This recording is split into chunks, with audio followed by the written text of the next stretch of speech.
Have you ever wondered how your favorite brands just seem to get you? Like they know exactly what you want almost before you do? Well, I can tell you, it's not magic. It's a really powerful strategy called customer-driven marketing. And today, we are going to pull back the curtain on the secret playbook companies use to find their perfect customers. Okay, so you know all of these, right? I mean, these apps pretty much define how we connect with each other and the world. But here's the wild part. A huge slice of this digital pie, Facebook, Instagram, and WhatsApp, they're all owned by just one company, Meta. And that makes you wonder, doesn't it? If you're Meta and you already own Facebook, which is, the biggest social network on the planet, why in the world would you go out and spend billions of dollars to buy Instagram and WhatsApp? What is the game plan here? Well, that's exactly what we're about to get into, because this wasn't some random corporate shopping spree. Oh no, this was a masterclass in modern marketing strategy. You see, here's the fundamental truth that every company today has to face. The old days of making one product with one message and hoping it works for everybody, yeah, those days are long gone. Customers today are just too diverse. A one-size-fits-all approach is basically a guaranteed way to fail. So what did Meta do? Well, instead of trying to make Facebook appeal to every single person, they built a portfolio. They snagged Instagram to bring in that younger, more visual crowd. Then they bought WhatsApp to get a foothold in international markets and with people who are all about messaging. They weren't just buying apps, they were buying completely different groups of people. And the result of that strategy? Well, this number. It says it all. A combined 7.5 billion monthly active users. That is just staggering. That's what market dominance looks like, and it's achieved by serving different people with different brands. But Meta's success isn't just about buying up the competition. It's about following a classic, powerful marketing playbook. We're going to break down the four-step strategy they used, a framework that really any company can use to find its perfect audience. And we're going to take a really close look at that all-important first step. So here's the big idea, the huge shift that's happened. Companies have moved away from mass marketing, which is kind of like shouting with a megaphone at a giant crowd, and moved toward target marketing, which is more like having a real conversation with a specific person. It's all about focusing your energy where it's going to have the biggest impact. Okay, this diagram right here, this is the roadmap. This is the secret playbook we've been talking about. It shows you exactly how a company can go from looking at the entire messy marketplace to creating something really valuable for a very specific group of customers. So let's walk through these four steps. It all starts with number one, segmentation. That's just a fancy word for dividing the whole market up into smaller, more manageable pieces. Next up is targeting. That's where you look at those pieces and decide, okay, which group are we actually going to go after? Then you have to differentiate. You've got to make your product special and uniquely valuable to that group. And finally, positioning. This is the game end. It's about earning a specific, memorable spot for your brand inside your customer's mind. All right, now we are going to zoom in on that critical first step, segmentation. Because honestly, if you mess this part up, the whole rest of the strategy just falls apart. So, how do you actually slice up a market? At its core, market segmentation is really simple. It's just about recognizing that not all customers are the same.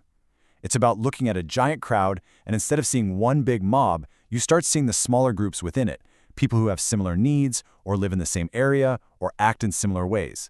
The whole goal is to find those meaningful clusters. Okay, so that's the theory. But how does this actually work in the real world? What are the actual tools that companies use to find and define these customer groups? Well, it usually comes down to these four main methods you see here. And for our purposes, we're going to focus on three of the most common ways companies slice up the market. That's geographic, demographic, and psychographic segmentation. Let's look at each one. First up, we've got the most straightforward one, geographic segmentation. This is all about where your customers are physically located. It could be as big as a whole country or as small as a single city block. You know what they say, location, location, location. So what does this look like in the real world? We'll take McDonald's in India. They know a beef-based Big Mac isn't going to fly because of local culture. So what do? They create the Maharaja Mac, a chicken version specifically for that market. Or think about an app like Foodpanda. It uses your exact location to show you only the restaurants that can deliver to your doorstep. That's super local segmentation right there. Next up is demographic segmentation. And this is probably the one you're most familiar with. It's about grouping people based on things you can easily measure, like their age, gender, income, or job. And there's a reason it's so popular. These things are often directly tied to what people need and want, and they're pretty easy for companies to find out. This can be super simple, but also incredibly powerful. Just look at gender. Nivea has its classic line of products, which is often marketed towards women. But then they went and created a whole separate brand, Nivea for men. It's got different packaging, different smells, totally different ads, all to sell a similar type of product to a different group. Income is another massive one. You've got car companies like BMW and Ferrari that are aiming squarely at affluent customers, selling luxury and high performance. And on the other side of the street, you have brands like Toyota or Tata that are focused on delivering value and reliability to low and middle income buyers. It's the same industry, cars, but they're talking to completely different people. Okay, now this is where things get really interesting. Psychographic segmentation goes deeper than just who people are. It tries to understand how they think and how they live their lives. We're talking about their lifestyle, their values, their personality. A perfect example of this is Mountain Dew. They're not just selling you a fizzy, citrus-flavored drink. They are selling an attitude. All of their advertising, all of their branding is aimed at one specific personality type, the thrill seeker, the adventurer, the kind of person who lives an extreme, active life.